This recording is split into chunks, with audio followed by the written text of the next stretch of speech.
Amigos del buen toreo, sean todos bienvenidos una vez más a este rincón donde se rinde culto a la verdad de la fiesta. Hoy el programa se viste de gala, pero no de oropeles ni de facilidades, sino de la seriedad que impone el respeto absoluto. Vivimos en tiempos donde a veces se nos olvida lo que pesa un toro, lo que cuesta ganarle la partida, y, y más cuando este toro viene con pitones así finos y miradas que hielan la sangre. Nuestro invitado de hoy no necesita presentación para el buen aficionado, porque su historia está escrita con sudor, sangre y un valor seco y sereno en las plazas más exigentes del mundo. Es un hombre que decidió transitar el camino más escarpado, el de las ganaderías que otros rechazan, el de los encastes que piden el carnet de identidad en cada pase.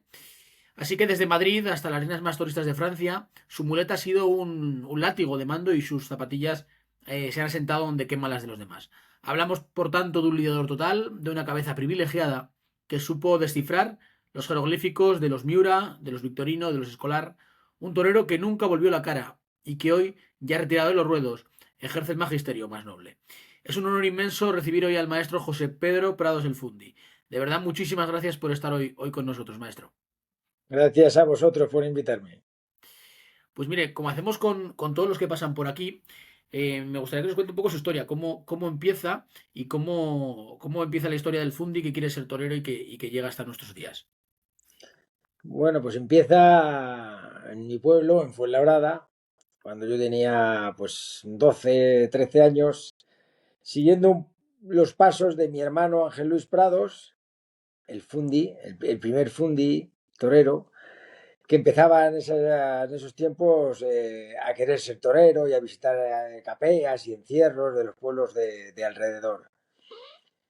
Y bueno, pues siguiendo un poco sus pasos, él se apuntó a la escuela de tauromaquia y bueno, pues yo entrenaba en un patio que teníamos en Fuenlabrada con amigos y bueno, jugaba un poco, pues, e imitaba sus pasos.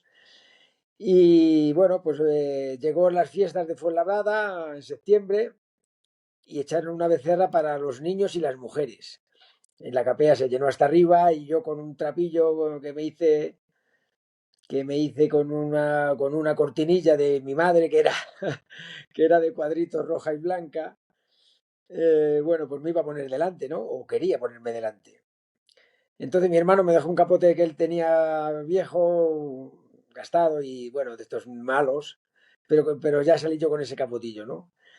Y en una de esas, en la plaza llena de gente hasta arriba, de chavales, de mujeres, pues yo no veía ni la becerra ni nada. Y en una de esas me encontré con la becerra de frente que venía y yo la pegué un lance como pude, pasó por allí y yo ya me creía torero, sentí que era, que era torero.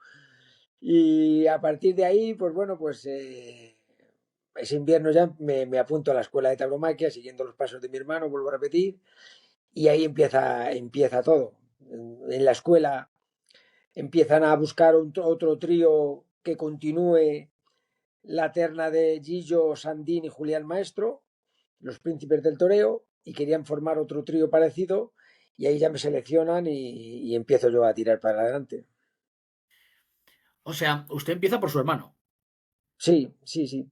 Pero es curioso. Empiezo por mi hermano porque mi hermano empieza a querer ser torero en serio y mi hermano se apunta a la escuela simplemente porque quería saber defenderse cuando iba a los encierros de las capeas, ¿no? En principio no quería ser torero, pero quería saber esquivar a las embestidas y se apunta a la escuela. Pero mi hermano, que le gustaba es una tradición familiar de Fuenlabrada por parte de mi madre, los encierros y participar en ellos.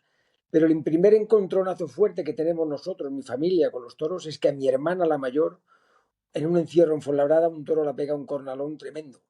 Y a partir de ahí mi hermano empieza a querer ser torero. Ahora, ¿y el nombre Fundi de dónde viene el apodo? Vamos. Es un apodo familiar de Fuenlabrada que se lo llamaban a los antepasados de mi padre, pero no hemos sabido nunca el por qué, lo llamaban los fundis. Es una familia larga que casi todos eran hortelanos, la familia, los fundis eran hortelanos, pero en este caso, como a mi padre también le llamaban fundi, que mi padre era albañil, se dedicaba a la construcción, era albañil.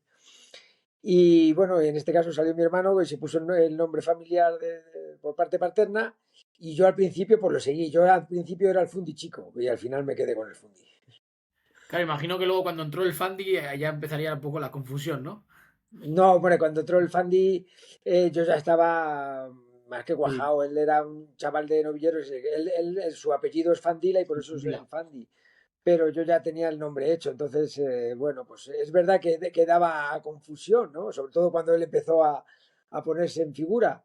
Pero bueno, como yo ya llevaba mucho tiempo, pues la gente, sobre todo el medio aficionado y tal, la gente del toro, sabía diferenciar entre Fundi y Fandi. Ahora, ¿cómo recuerda esa etapa de ya en la escuela taurina? Porque, claro, usted es muy cercano, como decía, a ese trío también de aquel, de Julián Maestro, de Lucio Sandín y de Gillo. Imagino que recuerda esa etapa con buen recuerdo, ¿no? Con una etapa de la época dorada del mundo. Sí, yo creo que casi todos los toreros recordamos nuestra infancia como lo más bonito, y yo también lo recuerdo. Pues esas ilusiones, esos miedos también, porque esas incertidumbres, bueno, pues el no saber si vas a ser capaz de superar. Yo además era un chaval muy medroso y aunque luego me he caracterizado por ser un torero de matar las corridas duras y bueno, se me achaca como un torero de valor, pero yo siempre he sido un torero desde siempre, desde que empezaba, un torero medroso y que me ha costado mucho trabajo, muchas cosas y superarlas. Pero a la vez eso, cada vez que daba un paso adelante, me reafirmaba mucho y me servía de estímulo también en lo personal.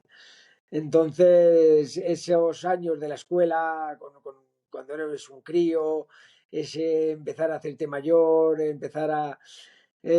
para mí, al principio, pues lo hacía con facilidad, tenía cierta gracia, cierto empaque, cierta chispa, y bueno, pues cuando sobre todo conseguía saltar esos obstáculos que me lo impedían, que eran los miedos y las incertidumbres, pues me sentía muy bien y eso me servía igual que lo pasaba muy mal, cuando eso superaba me enganchaba mucho más al querer ser torero. ¿Recuerda cómo fue su primera tarde o no? Sí, en Aranjuez, el primer paseillo en Aranjuez, una vez cerrada, con añojos, y lo que te estoy diciendo, pasé miedo, pero miedo. Si en ese momento me dicen es en el patio de cuadrillas que se suspende el festejo, de verdad, me dan la alegría de mi vida, ¿eh? Lo pasé horroroso. Tanto miedo pasé, sobre todo en el antes, que al poco tiempo íbamos a ir a otra vez cerrada, en la que yo no actuaba de matador. Y yo, cuando alternábamos al principio, Joselito el Bote y yo, uno iba, algunas veces uno mataba un becerro, otro se quedaba para banderillar, hacer quites y tal, como de sobresaliente o tal. Y en esa segunda actuación yo no iba a ir a matar becerro, iba a ser la primera actuación de Joselito. Y yo ya no quería ni ir del miedo que pasé en Aranjuez. No quería. Incluso llamé a la escuela, ¿no? Pero luego me dio tanta vergüenza el decir que no, que al final fui. Y también lo superé, pero sí lo pasé muy mal. La primera corté una oreja y bueno, pues supongo que haría cosas bonitas, interesantes, pero la previa lo pasé horrorosamente mal. O sea, que lo pasaba mal antes, pero luego disfrutaba.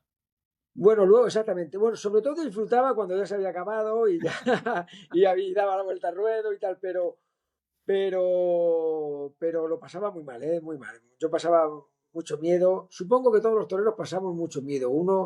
Luego ha habido momentos en mi vida, en mi carrera ya y tal, que ya lo digieres mejor y sabes convivir con ese miedo. Pero al principio me era imposible convivir con el miedo. O sea que imagino que cada tarde era como una batalla interna, ¿no? Suya, ¿no? El pasar el miedo. Sí, sí, ¿Y qué era lo que sí. le... O sea, claro, si yo trasladándolo o sea, la mente de cualquier persona, ¿qué era lo que usted le decía? Viejo? Pues por esta razón sigo. Porque claro, me ha dicho usted antes, por compromiso y por vergüenza, pues seguía, ¿no? En esa tarde, No, pero... ¿qué hace? muchas veces era por eso, por la vergüenza. A lo mejor me daba más vergüenza el decir que no era capaz delante de mis compañeros, delante de mi familia, delante de mis amigos, y eso me motivaba a seguir. Y una vez que superaba eso, ese enganche que te da el superar el miedo, el poder cortar una oreja de ese novillo, de ese becerro, y el pasearla, y esos aplausos de la gente, y el además a veces el sentirte bien realizando algo que lo estás disfrutando, que no se consigue tantas veces, pero cuando lo consigues, eso te engancha de una manera brutal. brutal. Luego la vida ha dado tantas vueltas y acaba matando los toros más temibles. Sí, sí. Sí, es verdad, y es un contrasentido, pero es así. Yo recuerdo en Mont de Marsan que me asomé a los corrales cuando fui de becerrista a matar una becerrada de añojos en mi primer y mi segundo año y nos subimos, nosotros toreábamos por la mañana la becerrada y por la tarde era la de Miura. Yo me asomé una vez a los corrales y yo cuando vi aquellos bicharracos impresionantes, yo decía: "Uf, madre mía, yo en mi vida podría ser capaz de ponerme delante de un toro de estos. ¿Quién me iba a decir a mí que iba a ser el torero que más veces iba a viajar a Francia y que casi siempre sería para matar las de Miura, ¿no?" Pero bueno, es la vida, ¿no? La vida. Ahora, en esa época, yo le quiero preguntar también un poco por cómo vivió el estar cerca, porque tampoco se llevaban muchos años con Gillo, ¿no? Quiero que me cuente un poco también el... No, yo por desgracia, vamos, por desgracia, cuando yo llegué a la escuela, Chillo ya no estaba. Justo. Ya Pues había sí, ya muy salido, pocos años, ya ¿no? era matador de toros, claro. Y yo me apunté en el 80, el invierno del 80 al 81, y él había salido yo creo que un año antes, aunque ya iba menos porque ya estaba tomando, incluso ya había tomado la alternativa. Con Julián Maestro sí coincidí alguna vez, y mis compañeros sí coincidieron con Gillo, tanto Joselito como el Bote sí coincidieron con Gillo, pero yo no, yo llegué un poquito más tarde y ya no estaba. Pero aunque no estuviera allí, aunque no estuviesen los príncipes del toreo allí, se respiraba eso lo que habían creado ya, todo lleno de carteles suyos, de propaganda, de fotografías, películas. Entonces, no me hacía falta que estuviesen allí para vivir lo que ellos habían sido para la escuela, ¿no? Es que por edad, la verdad que no hay muchas, son muy cercanos, lo que pasa es que le fue más rápido, ¿no? Sí, claro, claro. Gillo además fue un niño precoz y empezó muy pronto y muy rápido y se hizo figura pronto, aunque tuvo ese pequeño escalón hasta que le dieron cancha el primer, segundo año de matador, pero luego, bueno, luego pasó la desgracia que pasó, pero Gillo estaba pronunciado a ser una figura grande del toreo, si no pasa lo que pasó. Ahora, a usted que dice que era muy medroso cuando pasa lo de Gillo, a usted le hace reflexionar un poco, porque al final, aunque como diga, no hayan coincidido mucho, pero le pilla cerca porque es Madrid, porque ha pasado prácticamente por los mismos lugares que usted ha pasado, por donde ha iniciado, básicamente. Quiero que me cuente un poco también cómo le pilla, porque imagino que un torero joven que se encuentre esto cuando está todavía, como que dice, empezando, es un choque de Pues realidad. fíjate que a mí la muerte de Gillo me pilla cuando yo estaba retirado del toreo. Yo me retiré de los toros de novillero. De esas veces que el miedo se me hace incompatible convivir con él. Y yo tengo una primera etapa de becerrista y novilleros sin picadores muy buena. Incluso el primer año con picadores, que toreo 40 y tantas novilladas picadas con éxito. Tengo alguna novillada cuando se utilizaban por la primera, en la televisión Matías Pras padre, fíjate tú, y corté 4 orejas y un rabo, eso me supuso pues torear muchísimo. Y el año siguiente ya empiezo a pisar plazas importantes, Madrid, Zaragoza, Bilbao, Barcelona, y ya me asusto y me vengo abajo, también ese será el paso de niño a hombrecito y hay cosas que no asimilo y me vengo abajo y dejo la profesión. Toreo en Madrid 2 tardes seguidas y lo ve, paso tanto paquete, tanto miedo que me quito de los toros. Y en ese momento pasa la desgracia en el año, pues sería 83, 84, me parece que fue lo de Gillo, y yo estaba apartado. Pero te marca, ¿eh? Te marca, te sella esas cosas. Yo recuerdo que cuando era un crío también estaba de becerrista, novilleros y picadores, murió también Paquirri, mató un toro Paquirri, y también es algo que te pega fuerte.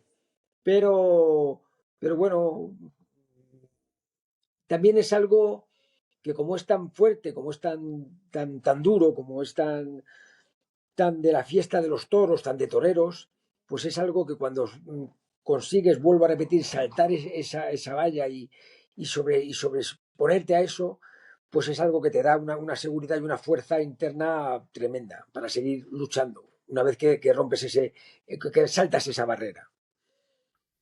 Claro, y visto todo esto con perspectiva, el miedo, porque me estoy dando cuenta que es el centro o de las partes más importantes que ha pasado su carrera, ¿no? Sí, Ahora mismo usted, bueno, imagino que con el paso de los años lo iría superando, luego le preguntaré, pero ¿cómo lo ve? Porque eso también es fruto de la inmadurez, es decir, cuando uno es joven ve las cosas de una forma completamente diferente a como los ve ahora. Seguramente ahora diría, pues vaya chorradas por las que se me iba la cabeza. sí. Bueno, chorradas no, simplemente como tú dices, esas inseguridades, uno es nuevo y no sabe, y luego hay personas que tienen más valentía natural que otras y son más atrevidos y más arriesgados que otros. Yo nunca he pecado de atrevido, ni arriesgado, ni nada. Entonces, todas estas cosas, o sea, para mí torear, que podía ser muy bonito porque me ilusionaba mucho entrenando en el día a día y todo esto, pero luego llegaba el momento y tenía que salir el becerro, el novillo o el toro, y seguro en qué circunstancia, y eso lo ponía verdaderamente difícil. Hay momentos en que tú vas cogiendo experiencia, oficio, seguridad, y esa seguridad y ese oficio, con la ilusión que tú tienes, se conecta todo, se junta todo y te hace ser alguien que tú no eres normalmente. Eso también te sube, te carga la adrenalina, te carga de motivación. Pero cuando esas ilusiones se pierden y llega algo que te hace perder la seguridad y tal, pues todo se desmorona y volver a montar ese castillo cuesta un mundo. Y a mí me ha pasado en mi carrera, que han sido 35, casi 40 años de profesión, me ha pasado varias veces a lo largo de mi carrera. Y caer a los infiernos y volver a subir arriba cuesta mucho, pero gracias a Dios, pues he caído y he subido varias veces. Ha sido un vaivén mi carrera. Y claro, en aquella época como, claro, porque yo me pongo en su lugar, o sea, lo pasa mal, pero luego triunfa. Es decir, para la gente desde fuera el miedo no lo ven. O sea, es que es súper extraño. No lo ve algunas veces, cuando uno está seguro, cuando uno está bien, cuando uno está fuerte. Pero hay otras veces que a mí se me ha visto mucho el miedo, cuando lo he pasado mal, cuando no he tenido seguridad, cuando he perdido la ilusión, se ve, porque el traje de luces es muy transparente y yo he habido momentos que he atravesado momentos gloriosos de seguridad, de sabiduría, de solvencia, muy buenos, pero otros que han sido todo lo contrario.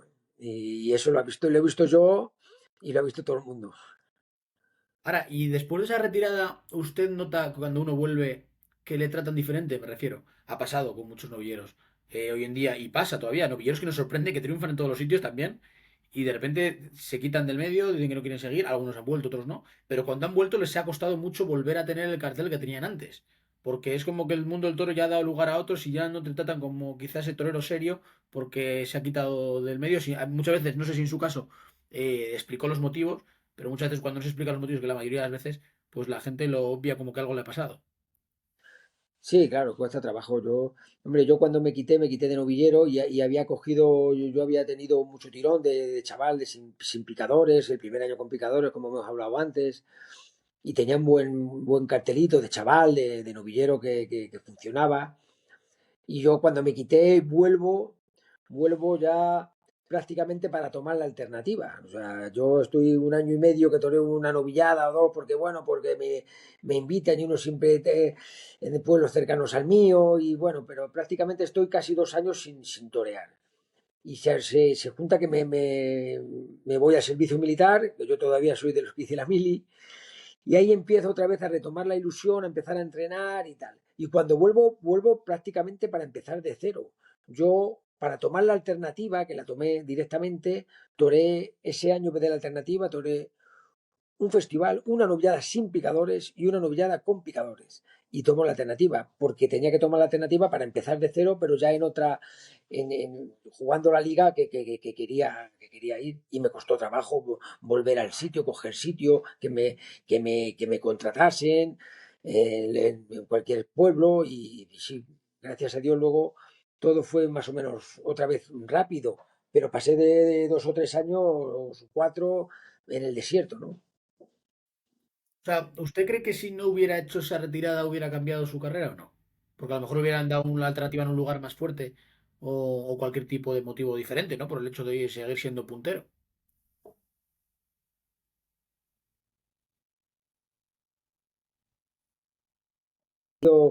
Más corta, más larga, pero es la que ha sido. Entonces, yo necesitaba, yo no podía seguir toreando cuando me quité, porque estaba mal, porque no lo veía, entonces todo iba a ser para retroceder. Entonces, pues bueno, pues las cosas surgieron así, volví para tomar la alternativa, la tomé y empecé otra vez una carrera prácticamente de cero. El Fundi de novillo.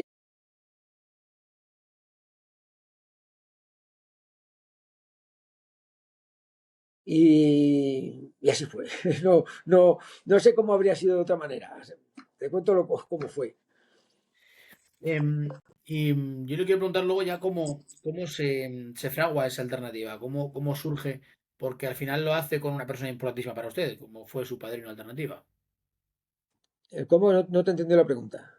Que cómo se fraguó la alternativa. Cuando usted vuelve, cómo se Sí, fragua la alternativa. Muchas veces siempre pasan, pues oye, que le hacen una oferta o usted está buscando el sitio para tomarla. sí, sí. Bueno, pues en este caso, Joselito ya estaba empezando a colocarse en los primeros puestos del escalafón, tenía fuerza. Y Bote y yo nos habíamos quedado totalmente atrancados. Al Bote le pega una cornada muy fuerte en un pueblo de aquí cercano de Madrid y lo pasa muy mal y se queda también prácticamente parado. Yo vengo de estar retirado y entonces con nuestros respectivos apoderados pues intentan buscar soluciones al tema. En este caso a mí era tomar la alternativa, a, él a Bote también porque necesitaba ya dar el paso para Matador. Y bueno, y si supongo que lo hablaron con el apoderado de Joselito, y como habíamos tenido mucho tirón en toda la Comunidad de Madrid, como novilleros, como chavales de la escuela y tal, pues se fragua tomar la alternativa en Villaviciosa de Odón, que es actualmente donde yo vivo. Es un pueblo donde habíamos toreado siempre desde becerrista, novilleros sin picadores y con picadores. Y la verdad es que fue un éxito la alternativa y luego la confirmación al año siguiente también.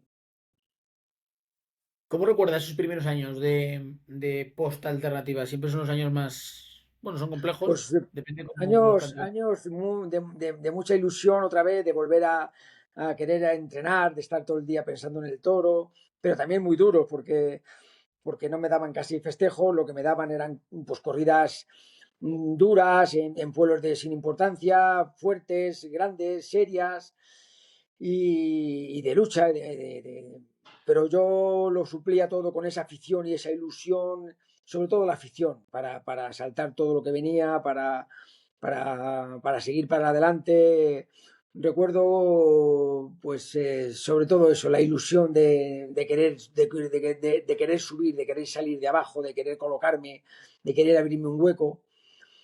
Y bueno, pues así estuve pues, desde el 87 que tomé la alternativa hasta el 90 más o menos, que me dan una corrida en Francia, en Arles, al final de temporada, en octubre, una corrida de Jonet, dura, durísima, una tarde también dura, de frío, de ventisca, de aire, de lluvia, y donde estoy bien, con le corto una oreja a un toro, pude haber cortado incluso otra a otro, y eso ya supone la empresa, que era entonces Uber Jonet, pues me contrata para la feria grande de Pascua, con los toros de Miura, yo nunca había toreado de Miuras, y ahí tengo un triunfo total y absoluto. Cortó tres orejas, con una figura del toreo entonces en esas corridas que era Víctor Méndez, y eso me supone ya que me contraten en todas las ferias francesas. De no tener nada hecho, nada más que esa corrida, me contratan para todas las ferias francesas, todas, para corridas duras, pero en todas, y eso me da una moral tremenda. Y ya empiezan a contratarme también, ya ese año toreo dos tardes en San Isidro, y ya todo empieza a cambiar de color. O sea, que entiendo que en este tránsito usted ya, quiero pensar, con ese tipo de corridas que mata, el miedo empieza a desaparecer. O desaparecer no tan fuertemente como antes. No, no, el miedo no desaparece nunca, pero sí le hablas de a tú a tú. Igual que antes al miedo le hablaba de usted y siempre mirando para abajo, en esos momentos ya con la ilusión renovada de querer escalar y subir y torear y triunfar. Entonces el miedo está a un lado, pero le supera la ilusión, le supera la afición, las ganas, y el miedo siempre está ahí.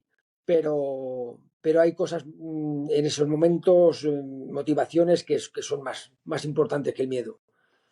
Ahora, usted tenía claro que su circuito era ese, me refiero. Hay muchos toreros que No, entran en este no. circuito y quieren salir. Yo lo quise siempre. Yo estaba en esas corridas y con esas corridas gané dinero, con esas corridas me hice un nombre y un hombre. Pero yo no quería que mi carrera fuese relegada siempre en ese circuito. No por nada, simplemente porque yo creía que era capaz de hacer muchas más cosas que el poderle a los toros. Yo quería demostrar que también sabía torear despacio, torear profundo, hacer otro tipo de lidias que no fuese siempre prácticamente la misma, alternar con todo tipo de toreros. Y esa fue mi lucha siempre. Yo, vuelvo a repetir, me siento muy orgulloso de la carrera que he hecho y de haber triunfado con este tipo de corridas y de haber ganado dinero y haberme solucionado la vida.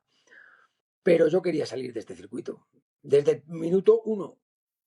Otra cosa es que tú sabes que cuando tienes ese clavo, a ese te tienes que agarrar, aunque esté ardiendo. ¿Por qué? Porque es el único que hay y además el único provechoso. Y yo lo aproveché. Y ahí se llega uno a embrutecer, porque hay veces que ese tipo de embestidas. No no a embrutecer, pero sí a manerar. Sí a manerar, sí a torear un poco en plan defensivo, a intentar cortar una oreja como sea, porque si no, no te ponen ni siquiera en esa dura y tienes que hacerlo de una manera donde tú te sales de tus esquemas y de los esquemas de los que tú crees. Claro que sí, claro que sí.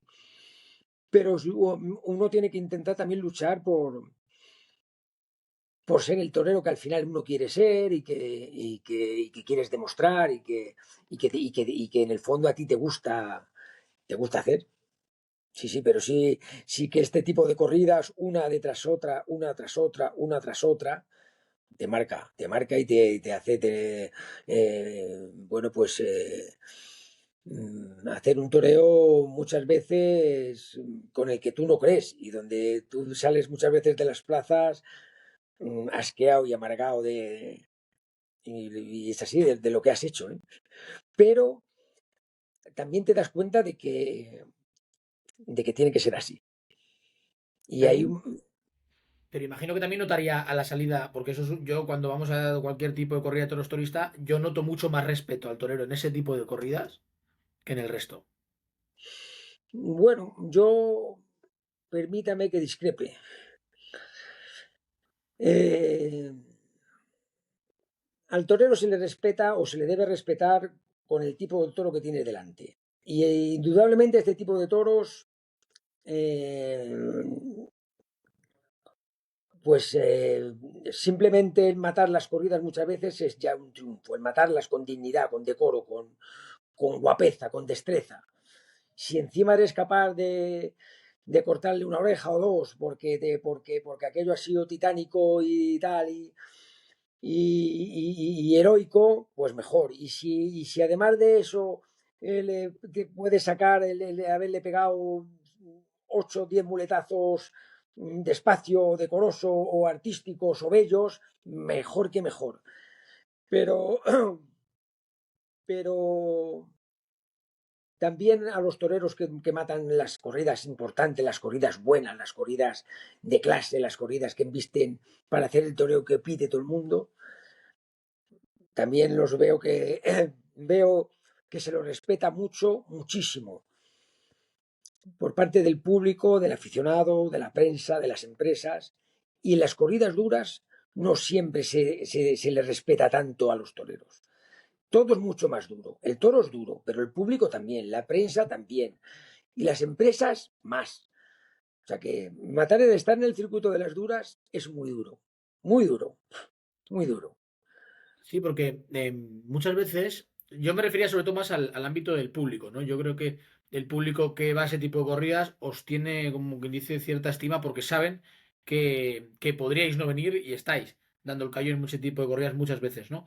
Pero también lo que has dicho me parece muy importante, porque muchas veces vais bueno, ya no hablo de Francia, porque Francia más o menos sí que tiene un micrófono de divulgación, ya solo, aunque sea solo en Francia, pero el Valle del Terror, por ejemplo, muchas veces se van a matar corridas fuertes de narices y la repercusión es nula, en prensa, sobre todo. Que eso es la mayor desgracia que puede suceder a un torero. Enfrentarse a un corridón de Madrid y que no se entere nadie.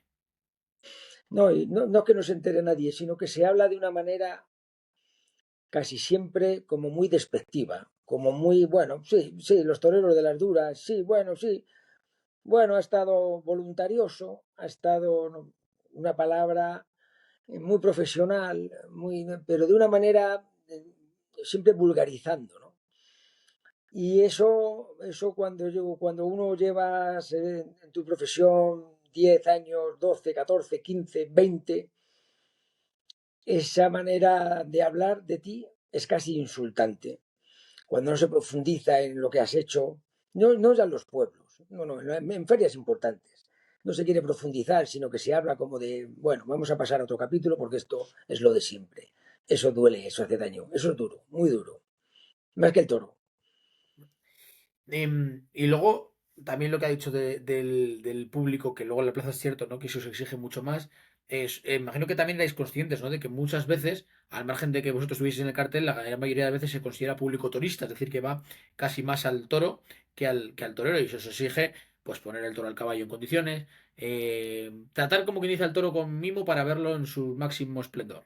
Y que luego, pues bueno, luego está claro, ¿no? Luego hacen la faena que tienen que hacer, pero como que si tuviéramos que hacer como un partido de fútbol, van con el toro, ¿no? Van a favor del toro y como que son meros, no suena un poco mal, ¿no? Pero prácticamente actores que tienen que servir un poco a ese público que va a ver ese toro en concreto. Sí, claro que sí, claro que sí. Además, totalmente se ponen de parte del toro. Cualquier toro que sale en ese tipo de corridas es bueno, es duro, es bravo, cuando casi nunca es así, casi nunca es así, casi siempre es malo, casi siempre es maso. Y el torero además tiene que hacer lo que el aficionado quiere, el aficionado turista en este caso, y te quieren decir lo que tienes que hacer, cómo tienes que ponerle, cómo tienes que quitarle, cómo te tienes que poner. Se creen que eres un monigote suyo bueno, una marioneta a la que ellos manejan, ¿eh? Por eso también eso es muy desagradable. En vez de valorarte y apoyarte y aplaudir cómo se hacen las licias cuando se hacen las cosas bien, cuando se hacen bien, quiero decir, y no siempre estar a ver pensando en qué me está engañando este, qué está haciendo, qué granujería me está haciendo este para que eso es de verdad, eso cansa, se cansa y quema. Por eso, y aunque la gente no lo crea o algunos no lo crean, los toreros que queremos, yo, y lo vuelvo a repetir y no me canso de repetirlo, yo quería salir de ese circuito. Aunque vuelvo a repetir, me había valido para ganar dinero, para hacerme un nombre y un nombre en los carteles, pero era para mí mucho más importante estar en las corridas de postín, con los carteles buenos, donde todo no es más fácil, pero sí compensa más profesionalmente y personalmente, ¿eh? Sinceramente lo digo como lo pienso.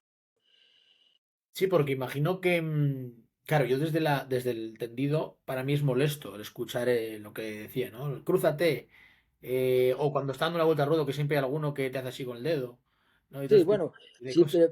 pero eso se puede entender, o sea que no tienes que gustar a todos, ¿no? Y además es bueno no gustar a todos. Yo muchas veces cuando algunos me dicen que no, según quién sean esos que me dicen que no, digo algo estamos haciendo bien. O sea que es así. Claro, tiene que tener uno la espalda muy ancha. Sí, y muy fuerte, sí, sí, y saber quién te dice que no y por qué te dice que no y saber valorar lo que es bueno, lo que es malo, lo que has hecho bien. Los toreros normalmente sabemos cuando estamos bien o cuando estamos mal, normalmente lo sabemos.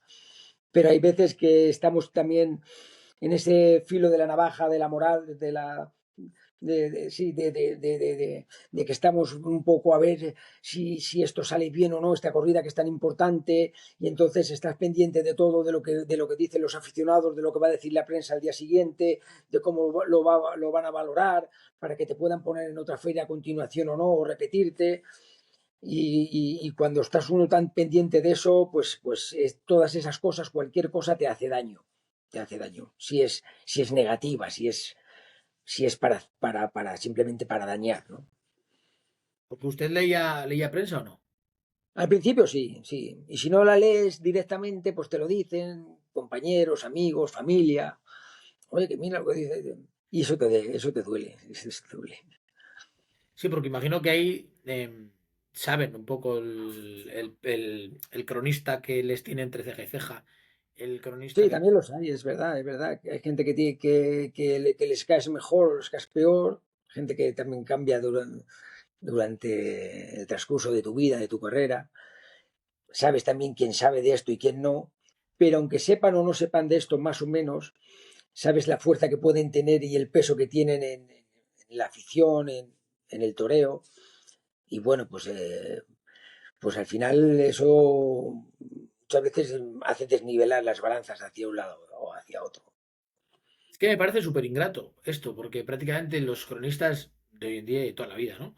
Cuando leemos las crónicas parece como que son los jueces supremos, incluso por encima de la propia presidencia, ¿no?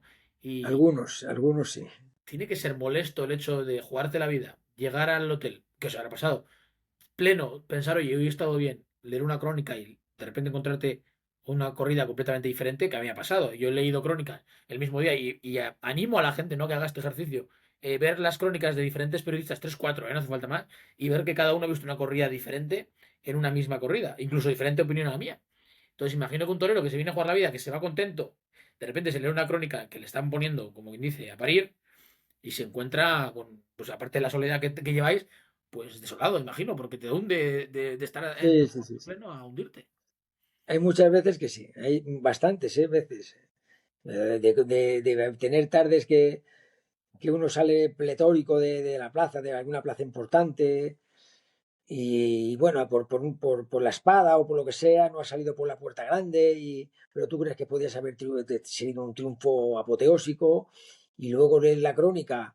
Ahora se escucha menos la radio, creo, pero en mi época se escuchaba mucho Radio Nacional de España, la SER, el Clarín, lo de Molés, lo de Pedro Javier Cáceres.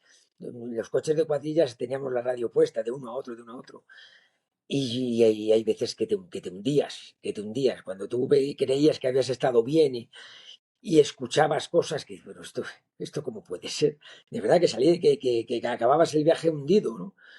Y, y eso ha sido también una constante, yo creo que la carrera de muchos toreros. Ahora todo es distinto porque todo va en redes sociales, que yo, que claro, no tengo y sigo menos, pero todo se maneja un poco de otra forma. Pero en aquellos años donde se escuchaba tanto la radio y era tan importante lo que se escuchaba, o en los periódicos leídos como Aplausos, Mundo de los Toros, todo lo que se leía, se escuchaba, tenía un peso que los profesionales sentíamos directamente, en el corazón.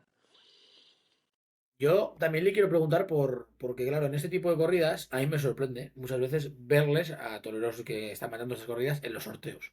Y yo le quiero preguntar cómo llevaba las horas previas. Hoy en día, el otro día estuvo aquí Damián Castaño y decía que era inevitable prácticamente, cuando toreas en plazas relevantes, el no ver los toros antes de la corrida. Es decir, él me decía, ¿no? El día que yo mataba a Samuel Flores en Madrid, que volvía después de no sé cuántos años, yo no quería ver la corrida, pero es que el algoritmo de Instagram este que tenemos hoy en día, que estoy encontrado, me los ponía.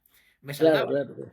Y yo no sé cómo, que en su época yo no sé si usted era de los que iba a los sorteos o no, o si le veía las fotos o le pedía a alguien que No, le dijese los toros, porque yo creo que eso se pasa peor, ¿no?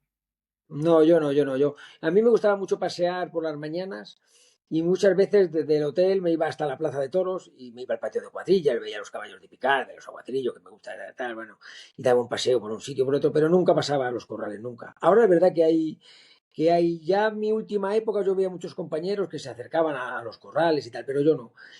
Y fue al principio, vamos, ya último de mi carrera, cuando con los móviles se hacía fotos a los toros y los matadores se las pedían, yo no, a mí no me gustaba verlo, porque siempre se me atravesaba algún toro o cuando lo veía en el campo por circunstancia que ibas a tentar a la ganadería y bueno, vamos a ver, pero yo si podía prefería no ver los toros ni en el campo, ni en la plaza, ni nada. Ni nada. Eso son modas de ahora que bueno, que cada uno lo lleva como quiere, pero a mí personalmente no me gustaban.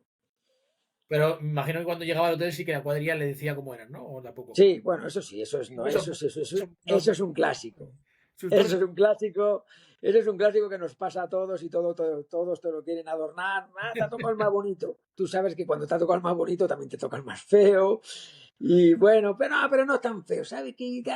Y todo el mundo te enseña lo positivo. Bueno, es un clásico que también convivimos con él y los llevamos como podemos. Sí, Sí, porque eso a mí me hace mucha gracia, porque cuando les cuentan el toro es perfecto. O sea, sí, sí, sí. yo creo que lo hace también pues para calmarle un poco a usted y darle un poco No, exactamente, para tranquilizar, para relajar y tal. Y luego, pues sale el toro y, bueno, pues tú miras a un lado y le dices al mandrillero, este que era el bonito, pues ¿cómo, cómo será el feo entonces? Pero bueno, eso es normal. La cuadrilla lo que quiere es que tú estés tranquilo, que estés relajado, que llegues a la plaza fresco y que no te vuelvas loco. Entonces, bueno, es algo tan cotidiano que convivimos con ello con naturalidad. Y esas horas previas, ¿cómo las pasa? Porque yo cuando ustedes torean las corridas vespertinas de siempre, las clásicas de toda la vida, yo entiendo que se hace muy larga esa espera. Pero en las corridas matinales me parece milagroso como... Porque yo me pongo en vuestro lugar, ¿no? O pegan un madrugón de la leche, o es despertarse, como quien dice, a cara de perro. Es decir, despertarte que tiene que jugarte la vida en un rato. Sí, eso es distinto, pero por otra parte también te da menos tiempo a desgastarte psíquicamente con la incertidumbre, con el nerviosismo, con la presión. Entonces tú te levantas y bueno, sabes que es darte un paseíto, un desayuno ligero y al plato fuerte, ¿no? Yo he toreado, sobre todo en Francia, corridas matinales, en Big Fesensac, en Nimes, aquí en España también en algún sitio, y tal, pero hombre, lo habitual es torear por la tarde, pero no me desagradaba mucho torear por la mañana. Me molestaba que toreaba pocas, pero he toreado algunas, me molestaba más torear por la noche. Por la noche porque sí que eso sí que se hace eterno. Eterno. Y además, torear por la noche con los focos, las luces, no todas las plazas están bien preparadas. Eso para mí era más incómodo. Ahora, yo le quiero preguntar por claro, volviendo otra vez, parece que es casi como un bucle, ¿no? Pero en este tipo de corridas duras, cuando el toro sale, el perfil es muy diferente al de los otro tipo de corridas, con todo respeto a las otras, ¿no? Pero es un perfil quizá más analítico el que tienen que hacer ustedes. Cómo, por dónde tocar las teclas a ese toro. E imagino que también el desgaste mental es importante, ¿no? El maquinar y maquinar y maquinar hasta saber encontrarle las teclas a un toro, porque muchas veces lo que decía usted para el aficionado a ese tipo de corridas, todos los toros son buenos.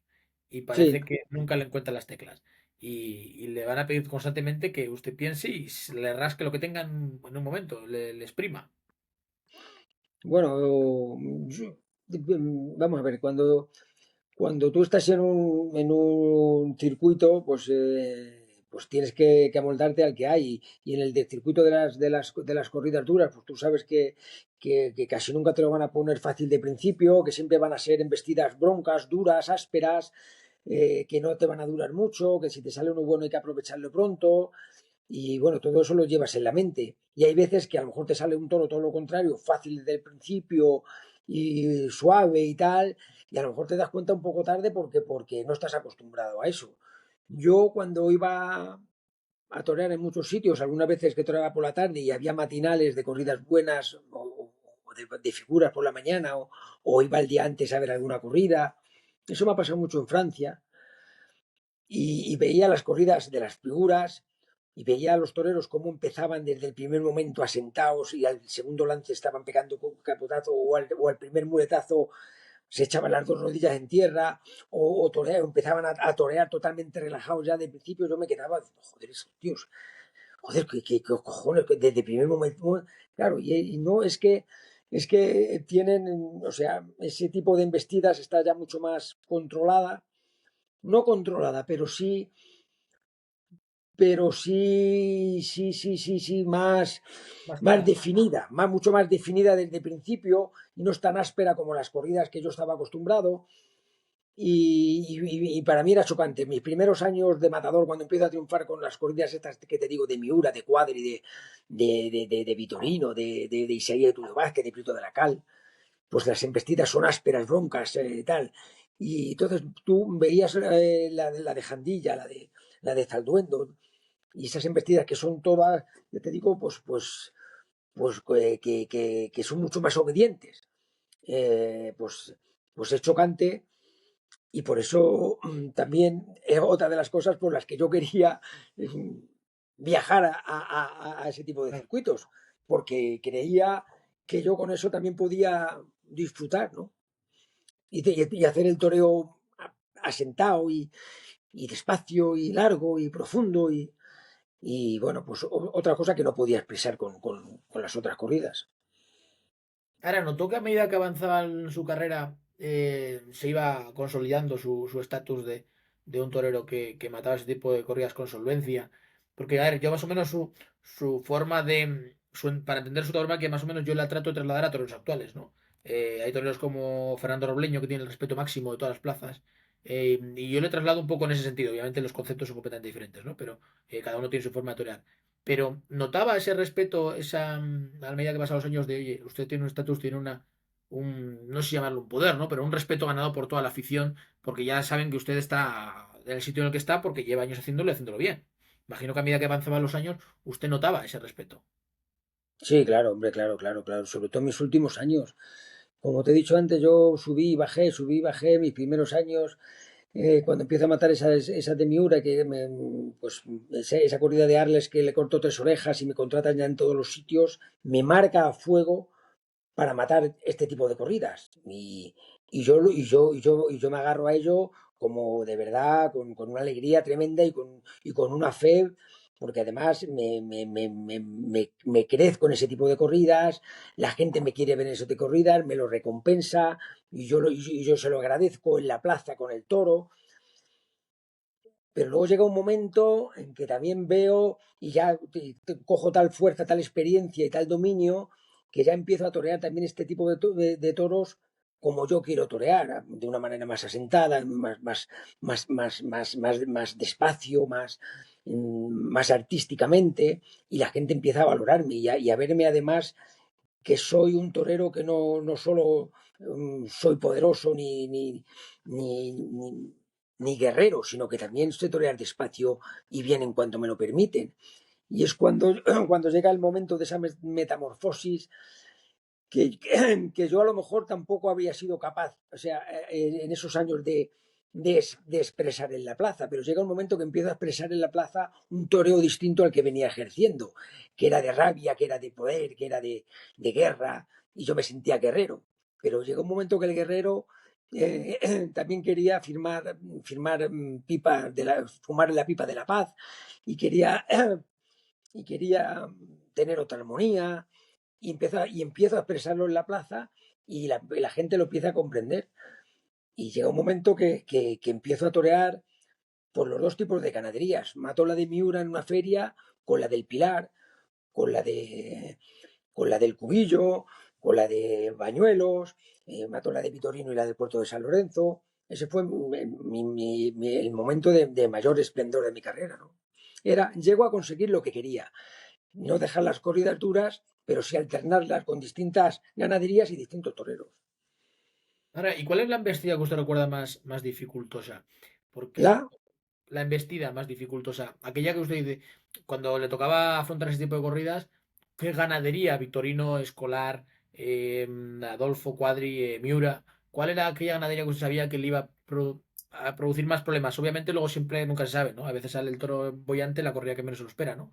Pero, pero en esa corrida que usted recuerda que diga, "Jo, pues este toro yo sabía, o este tipo de ganadería yo sé que es la que más me costaba. bueno, pues yo como empecé a triunfar muy fuerte y además lo cogí el son pronto y durante muchos años con los Miuras, la primera vez que maté una de Vitorino me costó trabajo. Me costó trabajo. También me pilló en un momento muy malo moralmente, Pero al principio canalizar las embestidas de los albaserradas me costó trabajo. Pero luego estaba deseando torear ese tipo de embestida, porque dentro de las duras eran las que más beneficio te daban si las cosas salían bien, porque tenían arrancadas largas, humilladoras, con profundidad, con emoción. Y entonces yo cuando podía, a mi apoderado le decía, si puede ser de las duras que te den, si puede ser la de Vitorino, mejor que cualquier otra, porque es un toro agradecido. Un toro que me costaba mucho trabajo también, que no lo torea mucho, era el toro de Cuadri. El toro de Cuadri es un toro, pues ya por su corpulencia y por su mirada, por su agresividad, también es un toro que era difícil, ¿no? El toro de Cebada Gago, que yo tengo suerte, yo toreo toro de Cebada Gago muy bien, pero hubo unos años, recuerdo, los 90, 94, 95, ¿no? Que también salían corridas durísimas, sobre todo en las plazas grandes, y se movía mucho. Y ese toro tan astifino, tan serio, siempre con esa movilidad, no siempre entregada, también me costaba trabajo.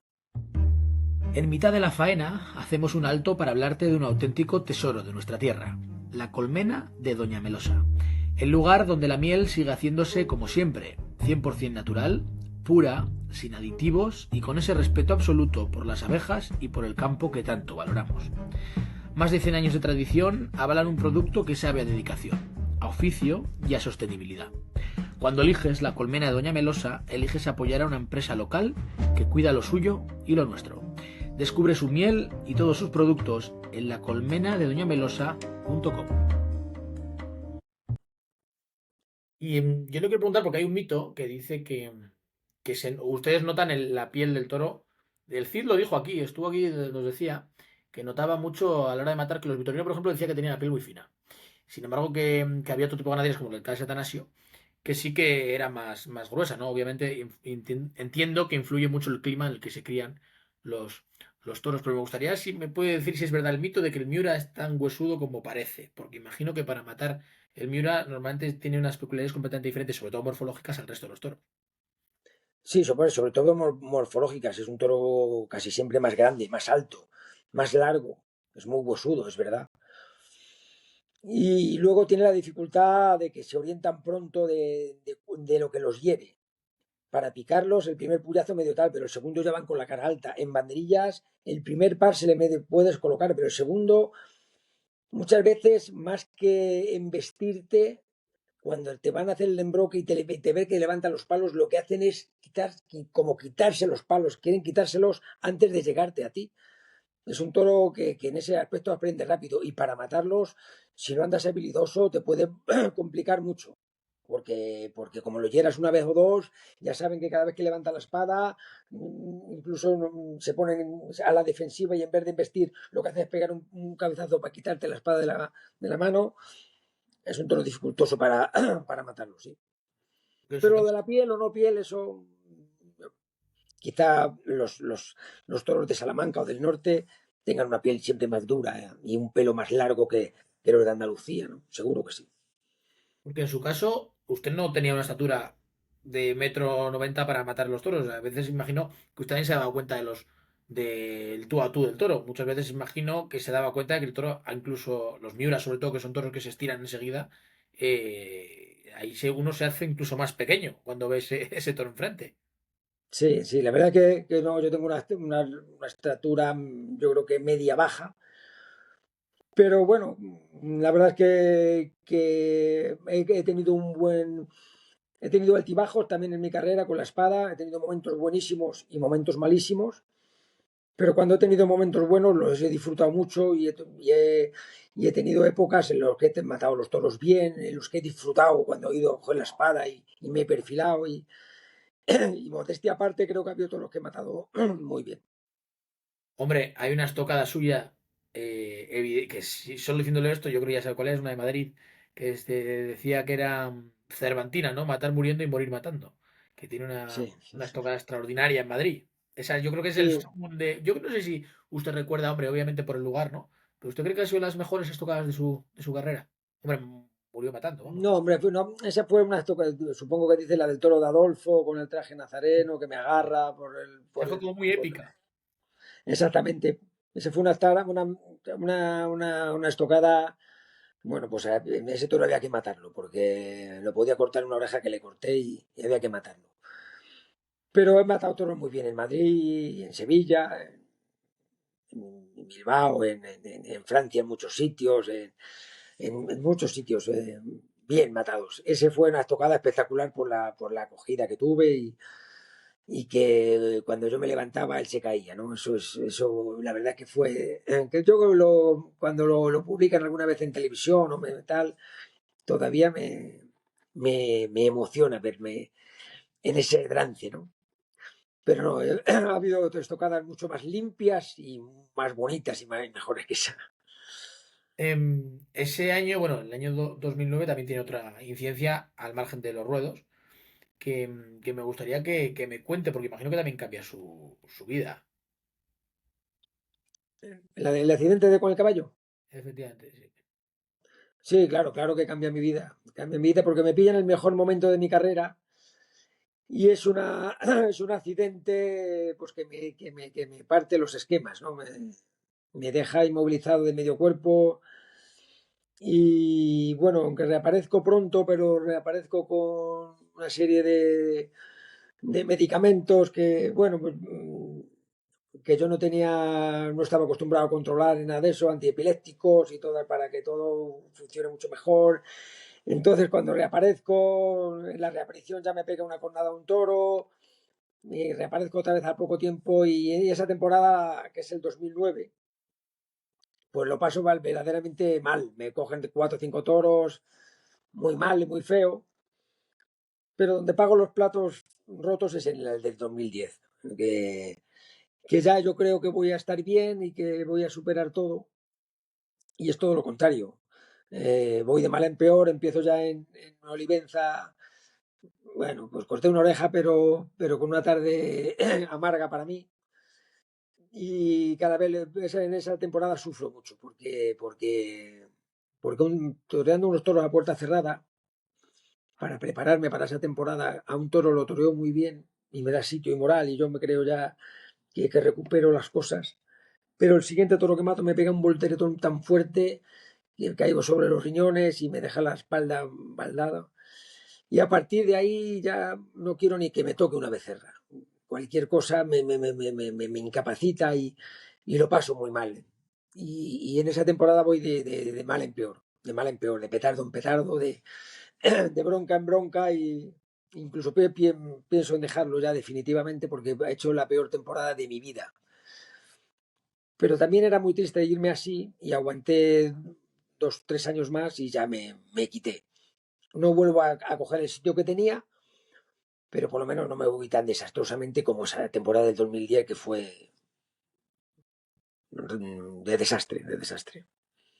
Yo creo que es el primer torero, desde luego, ¿verdad, maestro? Que escucho con autocrítica decir que esa temporada fue mala, porque muchas veces pasa y muchos lo tratan de disimular. Sí, fue mala, fue mala. Sobre todo, hombre, profesionalmente también, pero personalmente también no recuperaba nunca el sitio. O sea, yo pensaba que toreando tenía que recuperar el sitio, pero cada vez el sitio se deterioraba más y yo lo veía más lejano. Y acabé la temporada pues como pude.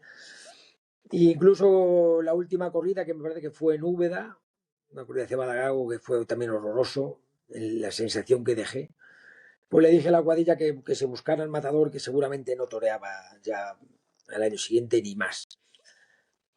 Pero bueno, al final decidí que no iba a ser así, que iba a intentar torear pues algún año más.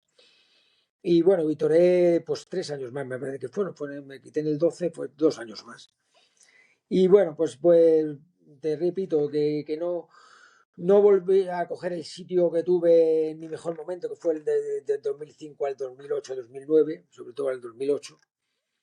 Pero no me fui tampoco tan con la amargura que pasé en el 2010, ¿no?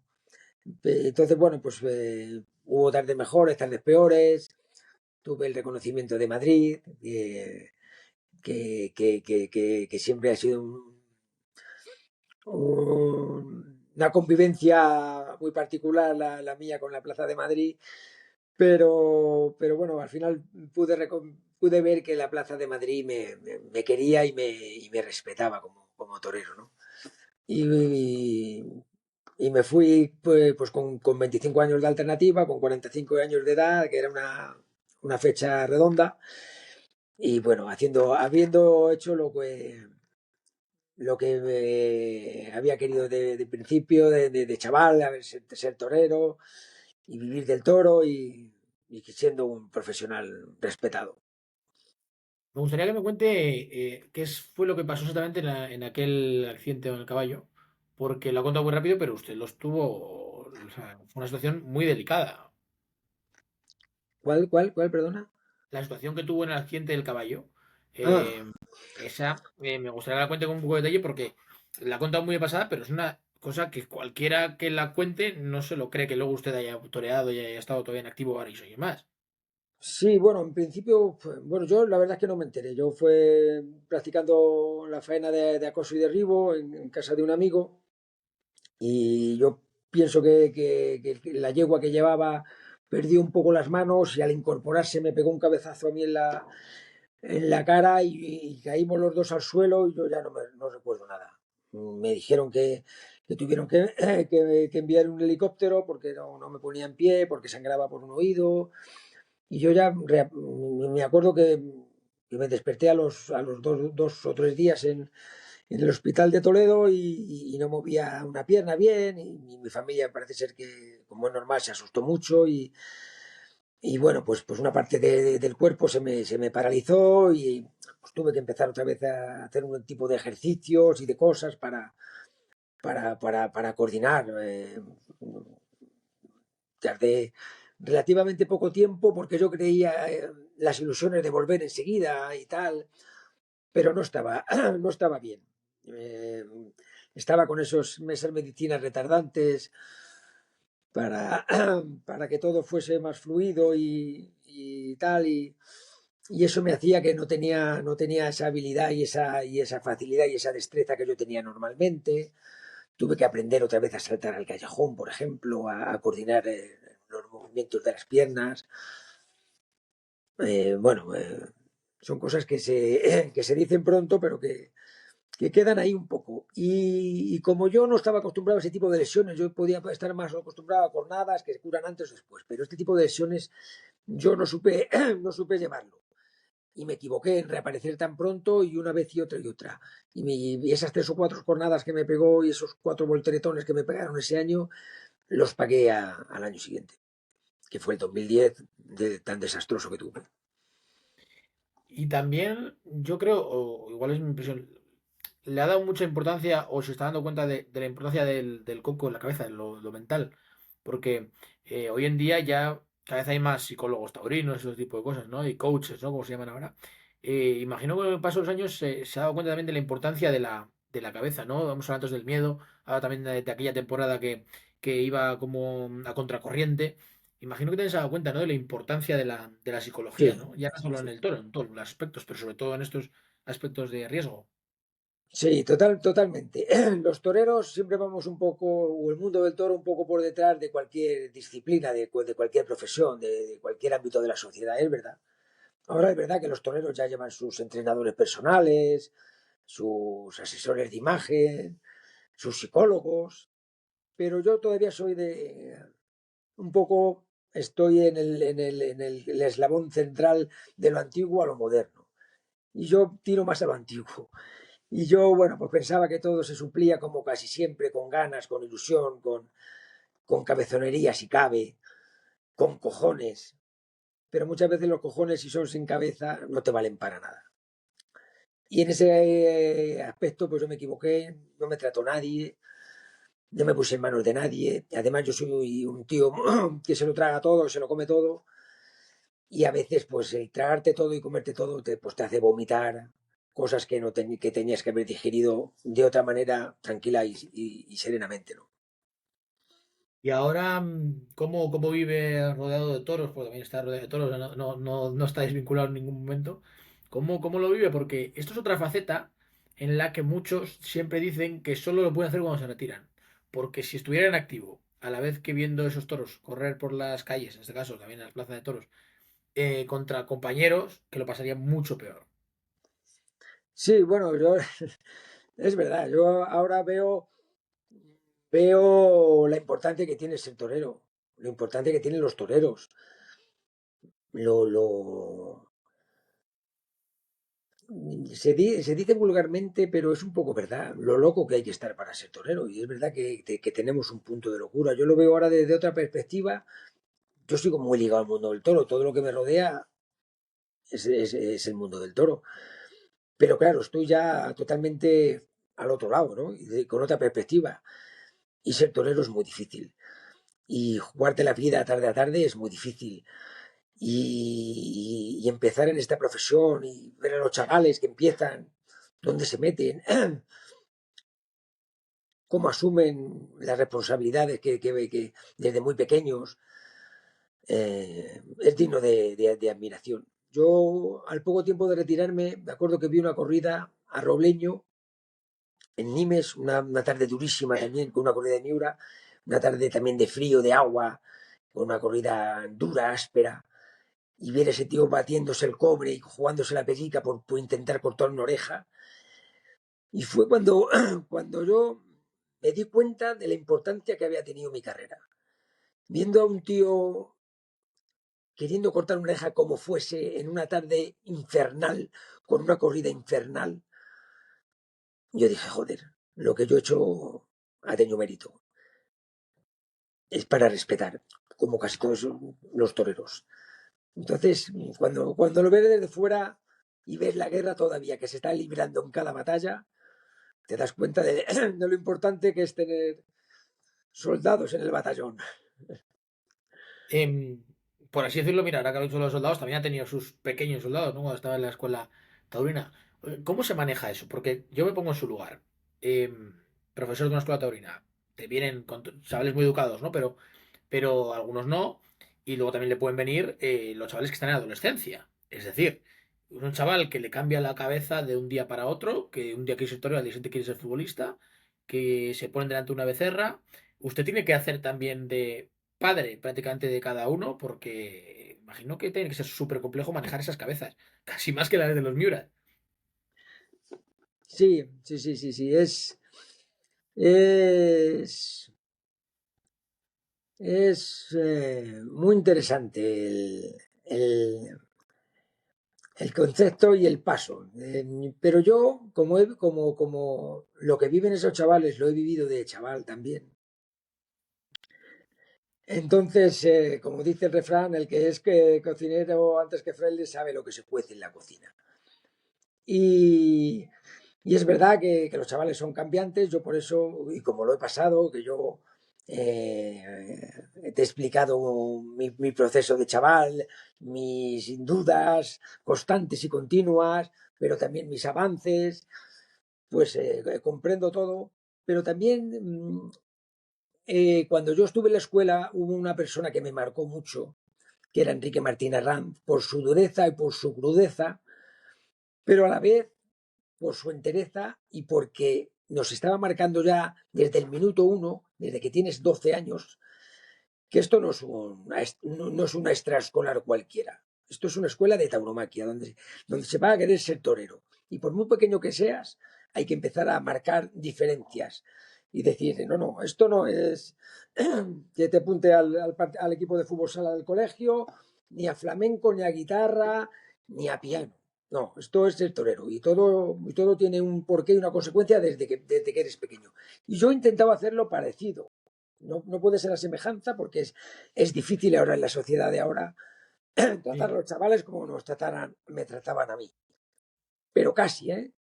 Por la severidad, por la rigurosidad, por la seriedad, que a muchos chavales se llegan allí y la facilidad que tenemos, yo en mi caso, es que los chavales que llegan nuevos ven que aquello no se parece nada al colegio donde están apuntados ni nada. Yo recuerdo que muchos, con 12, 13 años, 14, 15 algunos, 16, llegan y te llaman de tú. Hola, es que yo te he visto a ti en YouTube, porque yo te he visto no sé cuánto y tal. a la semana siguiente ya vienen con la mano por delante, te llaman de usted, sin haberlos dicho nada. Simplemente ver cómo los compañeros nos tratan, ya ellos mismos se dan cuenta de que aquello no es cualquier cosa. Están en una escuela de tauromaquia donde hay que respetar al mayor, la veteranía, al compañero, al inmobiliario, y eso no se está acostumbrado ahora en cualquier sitio. Pero se aprende solo, solamente con marcar unas directrices y mirarle a uno una vez serio y pegar una voz si hay que pegarla y tal, y ya todo el mundo se pone a compás. O sea que eso es fácil porque eso se mama, se mama. Y lo que decía de la dureza, ¿cómo lo ha gestionado? Porque de la sociedad actual se trata de, bueno, lo vemos, ¿no? Hoy en día escuchar a un padre echar la bronca a un niño eh, es una cosa, un producto en extinción, ¿no? O sea, no sé cómo lo llevaba, porque también luego le quiero preguntar por los padres, ¿no? De los toreros cómo serían, ¿no? Pero ¿cómo tragaba el chaval con la dureza? Pues tiene que tragar como... Y si no traga es una manera de hacer criba, ¿eh? Igual que me pasaba en mi época, ¿eh? No todo el mundo aguantaba a Enrique Martín Arranz. Yo el primer Lo que pasa día que le... es que el fundiera o con todo el cariño del mundo pensarían que era un cabrón. No, no, no, no, yo me acuerdo una vez fuimos a un tentadero y fueron las cámaras de Canal Plus a hacer un reportaje. Y yo los traté con dureza a los chavales. Después del tentadero los hablé como yo creo que tenía que hablar, como me hablaban a mí de chaval.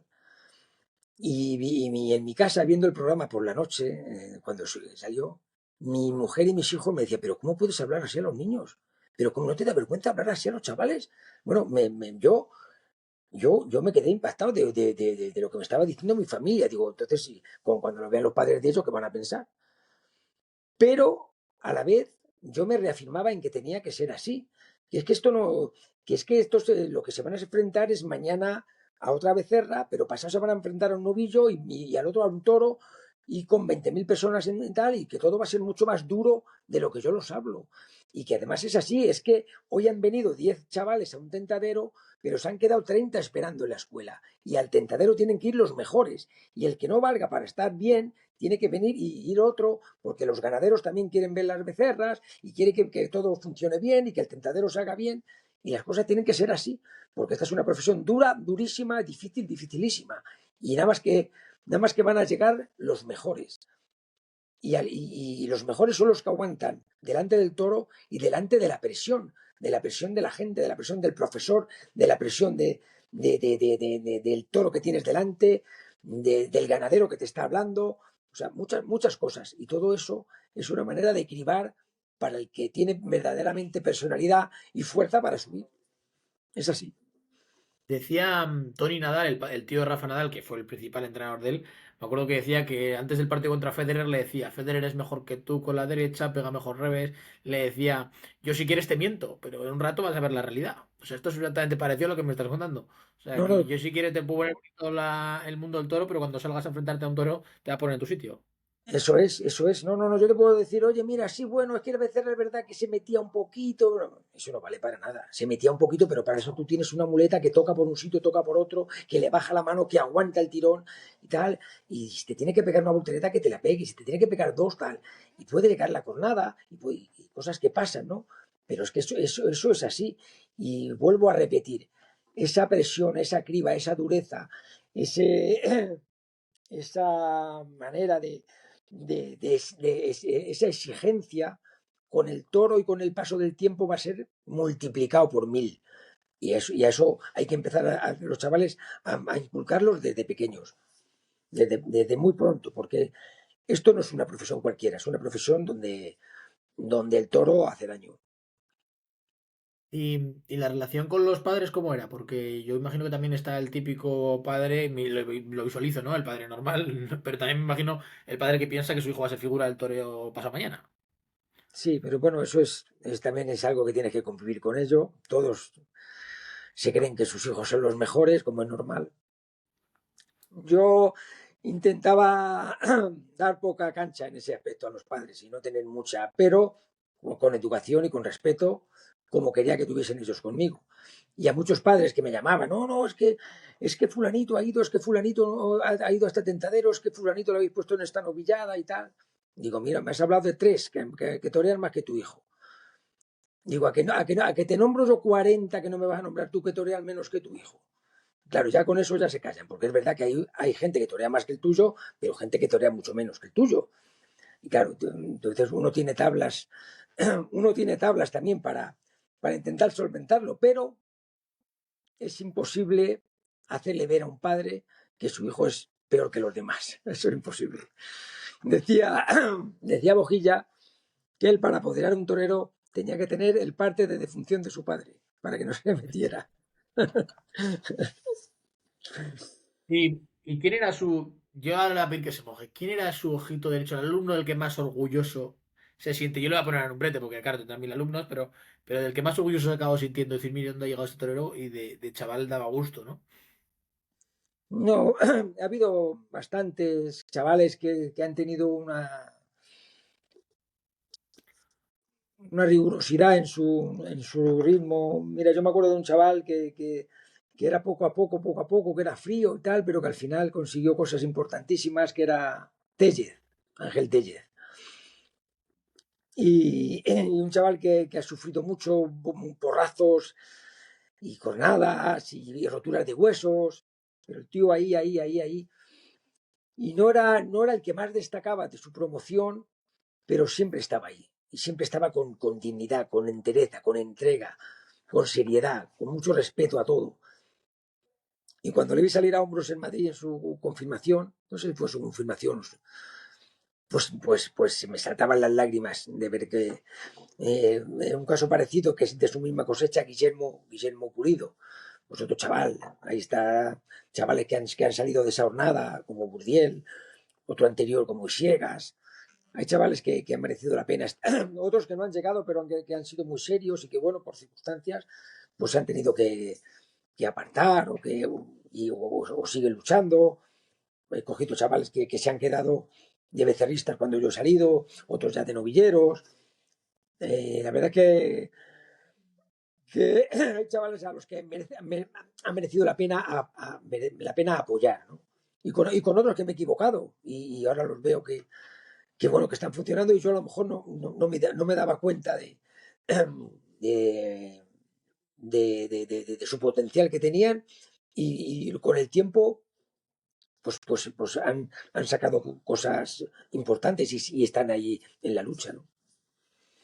Yo me imagino que esto también es, hombre, obviamente no es lo mismo porque no te juegas la vida, ¿no? Pero trasladarlo al entrenador de fútbol, o bastante similar, en el que haces amigos, pero también muchos enemigos. O sea, porque al final, como decíamos, también está el conflicto de los egos, ¿no? Y más aquí, que esto no es un equipo y cada uno va por, como quien dice, por libre, es súper difícil, imagino, hacer grupo, hacer piña, ¿no? Pero con los chavales, Claro, porque imagino al final son una escuela. Cuando van a un tentadero ya saben que tienen que cumplir con el ganadero. Pero también en la cabeza de cada chaval, cada uno mira por sí mismo, como quien dice. hombre, claro. Sí, los chavales normalmente lo que menos piensan es en el ganadero ni en la vez. Ellos piensan que su becerra es para lucir su propio lucimiento. Y así tiene que ser, ellos tienen que pensar eso. Nosotros los tenemos que decir que está muy bien en su propio lucimiento y así tiene que ser, pero por encima de todo está hacer el bien el tentadero para que el ganadero lo vea. Y que una cosa no quita la otra o que puede ir paralelo. Y exactamente cada uno luego tiene su manera de ver las cosas o no verlas, o entenderte a ti o no entenderte, y yo puedo equivocarme en la manera de hablarle a uno o a otro, pero siempre yo creo que el profesor va a tener más sabiduría que él para hablarle y saber por dónde y hablarle con sinceridad. Yo he intentado hablar siempre con sinceridad y hacerlo siempre en pro de la continuidad de ese chico, ¿no? Y yo eh, he disfrutado viendo a los chavales cómo crecían como personas y como toreros, mucho. Lo que me ha satisfecho de mi paso por la escuela es eso, verlos crecer tanto personal como profesionalmente. ¿Echa de menos esa faceta suya o no? Bueno, ahora ya, bueno, pues estoy más tranquilo, pero la verdad es que lo disfrutaba, ¿eh? Lo que más disfrutaba es eso, verlos con los animales, verlos cómo te escuchaban, y cuando hacían las cosas que les dices y salen y te miran como diciendo interiormente, gracias maestro, eso, eso te pega un subidón, porque es así, porque una palabra a tiempo, un matiz a tiempo, hacen que aquello fluya de otra manera y, y ver cómo ellos lo sienten y solamente con una mirada lo agradecen, eso es lo más grande. Para ir finalizando, le voy a pedir que piense en alguna anécdota para contar, aunque ahora le pillaré en frío mientras le haré alguna pregunta más. Pero una de las preguntas para mí obligada con usted es preguntarle si usted descarta volver algún día. No para hacer una temporada activa entera, pero para algún festejo puntual vestido de luces. No, yo lo descarto. Yo hoy cumplo 59 años. Son muchos años ya para cualquier cosa de esas. Me gusta torear en el campo, toreo algo. Este año no toreo en un festival, que de todos estos años he toreado algún festival, pero cada vez cuesta más trabajo en mantenerte un poco para estar digno. Y no creo, no se me pasa ni por la cabeza, ¿no? O sea, descartadísimo verle luces, pero algún festival sí que se ve volviendo otra vez de nuevo, aunque este año no ya. Sí, hombre, algún festival he toreado hasta este año, ya te digo, no he Sí. toreado ninguno, pero estos años atrás he toreado algunos. Y cuesta trabajo, ¿eh? Porque claro, uno sale a un festival y tiene uno ya sus años, ya no te dedicas a esto constantemente como cuando estás todo el día con los trastos en la mano y uno quiere estar a la altura que estaba de ser el fundi y no llegas ni a la mitad. Entonces esto, pues a uno mismo tiene ese ego personal que te dice, joder, no estás para esto, ¿eh? No, si quieres torear un festival, prepárate al máximo porque si no haces el ridículo. Y entonces eso hace que lo dificulte, porque Ahora uno duerme tiene, más. tiene otras tareas, otras obligaciones, otras cosas. Imagino que ahora duerme más tranquilo. Sí, sí, sí, mucho más, mucho más. Imagino que es una satisfacción tremenda el poder estar más. Porque, claro, yo en su cabeza, yo me pongo siempre en su lugar, trato de ponerme. Y además, uno como usted que torea mucho en Francia sabe que las ferias de Francia se anuncian con mucha antelación. Y ya me Sí, imagino cuando está en diciembre mirando que en abril, en no sé cuántos días, se enfrenta a una corrida, no sé cuánto. O sea, siempre con un cronómetro en la cabeza. sí, no, y aunque las veas muy lejana, pero al final sabes que llegan y llegan. Pero bueno, eso es algo que también convivimos con naturalidad los toreros y eso es parte del día a día. Pues le quiero pedir que me cuente si puede alguna anécdota y le hago luego ya las preguntas clásicas que hacemos a Pues todos. es que decirte una anécdota ahora, no, no sé ni por dónde salir. A ver, yo a mí se me ocurre siempre en furgonetas, en hoteles, en situaciones en escuelas taurinas. Hay 20.000 anécdotas, pero ahora mismo decirte una a bote pronto, no. Bueno, yo le voy a Me pedir quedo, ahora, me quedo bloqueado. le quiero pedir ahora, hay unas preguntas que hacemos a todos los que pasan por aquí, son dos. Y le pedimos siempre, mira, en su caso, como ya está retirado, yo creo que esta me la puedo contestar bien. La mejor corrida de toros y la peor de su carrera. La peor siempre hay una mala, porque es obvio, ¿no? Las carreras de todos los toreros tienen sus tardes buenas y sus tardes malas. Y la buena, le vamos a pedir que elija una, ¿eh? Solo una, es decir, ahora tiene que revivir una tarde para bien, que sea esa, y para mal, elegir una que diga, "Jo, pues ese día pues no lo vi por ningún lado, me pasó esto, me pasó lo otro, que todos los que han pasado por aquí siempre han tenido una, y es obvio y evidente, ¿no? Figuras del toreo las tienen todos, desde novilleros hasta matadores de toros. Bueno, pues quizá la mejor quizá, no sé, por recordar lo bonito que fue todo, sobre todo el final, los 6 toros que maté en la despedida de mi pueblo en Fuenlabrada, por lo que suponía, era mi último año y mi pueblo, yo he llevado muy dentro a mi pueblo siempre, a Fuenlabrada, y cómo se portó la gente y cómo me sacaron a hombros y me llevaron por todas las calles del pueblo hasta mi casa. Esa la recuerdo con mucho cariño, junto con mi primer puñetazo fuerte en la mesa, que fue los Miuras en Arles de mi primer año. Y como peor, pues quizá el único toro que me he dejado vivo en mi vida, que fue el Madrid, que tenía que ser mi último toro de San Isidro, en mi último año también, y me lo echaron una tarde de agua horrorosa en la que hice el pasillo ya con una cuarta de barro y que me echamos para adelante la corrida equivocadamente. Yo el primero que era el director de lidia y me equivoqué en echar esa corrida adelante. Esa corrida fue un fracaso total y absoluto por mi mala cabeza y luego al final me echan un toro encima del corral. Pero también, si les quiero sacar un punto positivo, es donde noté que Madrid me quería. Y la ovación cerrada que me pegaron cuando me iba de la plaza, después de dejarme un toro vivo, eso no se me olvida tampoco. Fíjese, ¿no? Lo que. Hombre, imagino que todavía le pasará, ¿no? Cuando va a las plazas, nota ese reconocimiento, estoy seguro. Hombre, sí, sí, sí, la verdad que sí. Sí, me siento un torero querido, sí. Pues fíjese, porque Madrid yo creo que es. Bueno, yo cuando pensamos en el Fundi se asocia, obviamente, a Vic, Francia, y a Madrid. O sea, es los dos, obviamente también Sevilla, ¿no? Pero son las plazas a las que se le asocia y eso es algo muy, muy importante. ¿Usted se ha considerado torero de Madrid o no? No, lo que se dice un torero de Madrid, no me considero un torero de Madrid porque tiene otras connotaciones. Lo que sí, después de todo esto que ha pasado y de toda mi carrera y tal, sí me siento un torero respetado por Madrid, por la afición de Madrid, por el público de Madrid, y me siento un torero querido en Madrid, pero no soy un torero de Madrid. Lo que normalmente hablamos, ser un torero de Madrid. Pues la verdad que maestro, le quiero dar las gracias por este rato, por haber estado hablando con usted, que la verdad que es un torero muy multidisciplinar, o sea, le hemos visto muchas facetas, eh, al margen de las del ruedo, ¿no? También desde detrás de la barrera, ¿no? Y es de agradecer, ¿no? El primero que esté este rato con nosotros, el segundo, el conocerle de primera mano, porque la verdad que es un auténtico placer escuchar a toreros que han vivido lo que ha vivido usted, y sobre todo la honestidad con la que habla, que es lo que más me ha sorprendido de hoy. Muchísimos toreros tienen miedo a decir las verdades que piensan y que les cuesta, ¿no?